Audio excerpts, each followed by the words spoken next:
ជ្រាបសួរបងម៉ែបងប្អូនទាំងអស់គ្នាថ្ងៃនេះខ្ញុំមកបង្ហាញអំពីការធ្វើទឹកត្រីម្ប៉ាត់ទុំសម្រាប់បន្ទាប់ជាមួយនឹងត្រីដែងឬក៏អន្លក់អានេះញ៉ាំទៅឆ្ងាញ់ណាជាដំបូងខ្ញុំអាំងត្រីតែត្រីនេះខ្ញុំលាងអីស្អាតអីខ្ញុំគាត់ទៅយកស្ទះវាមកដាក់អាំងរៀបវាអាំងតាមនេះវាមកតែប៉ុណ្ណឹងគឺហើយដាក់វាឲ្យស្អាតអាំងឲ្យស្អាតមក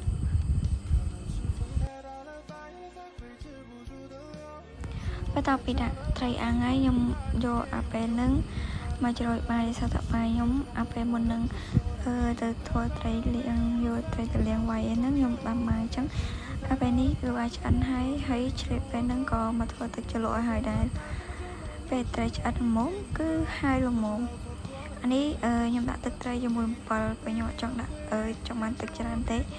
ចឹងអំបិលខ្ញុំដាក់បន្តិចដែរព្រោះខ្លាចវាជូរដោយសារតែខ្ញុំធ្វើមកល្មមតពីកោខ្ញុំគិតថាល្មមតែខ្ញុំចង់បានហើយខ្ញុំដកអំបិលនឹងចេញហើយខ្ញុំយកអាទឹកត្រីជាមួយនឹងអំបិលនឹងដាក់ជាមួយនឹងស្ករក្រហមអានោះស្ករក្រហមដាក់ហើយកូរវាឲ្យសព្វកូរវាឲ្យចូលជាតិគ្នានេះចាប់ផ្ដើមកូរវាកូរវឹកធ្វើម៉េចឲ្យវាចូលជាតិល្អអញ្ចឹងទៅតែមកខ្ញុំដាក់ប៊ីចេងនេះប្រហែលជាមួយកូនស្រាប់ព្រាស្រាប់ព្រានំខេកអីហ្នឹងហើយខ្ញុំព្រួវាបន្តិចថាជូរល្មមខ្ញុំដាក់អីដូចជាខ្ទឹមក្រហមហើយនឹងម្ទេសខ្ទឹមក្រហមនឹងម្ទេសដាក់តាមចំណង់ចំណូលចិត្តទេហើយខ្ញុំដាក់ដើមខ្ទឹមរៀងច្រើនដែរពេលខ្ញុំអត់សូវចង់បានទឹកវាច្រើនខ្ញុំចង់បានរៀងខាប់ល្មម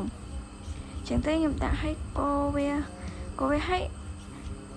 គឺអាពេលដែលខ្ញុំព្រួហ្នឹងគឺវាល្មមហើយកុំភ្លេចត្រីយើងក៏ចិត្តឆ្អិនល្អដែរខ្ញុំបើកវាដើម្បីត្រឡប់ពុះវាអាំងដើម្បីវាឆ្អិនល្អហើយឡងពេលដែលវានេះត្រីចិត្តឆ្អិនហ្នឹងខ្ញុំយកពេលនឹងទៅលាងលក់សម្រាប់លក់មានស្ដៅហ្នឹងខ្ញុំស្រោះមិញហើយតែពេលថតស្ដៅហ្នឹងដាក់ស្រោះឲ្យដាក់ត្រាំទឹកវាបន្តិចទៅកុំឲ្យវាបែកបំបត្តិល្វីងហើយសម្រាប់បន្លែផ្សេងមានដូចជាសាឡាត់ស្រួយប្រហែលជាចិត្តមកគុំធំដែរបើសាឡាត់ញ៉ាំអាហ្នឹងជាមួយសាឡាត់ហ្នឹងត្រូវគ្នាចឹងទៅខ្ញុំដាក់សាឡាត់ស្រួយហ្នឹងរៀងច្រើន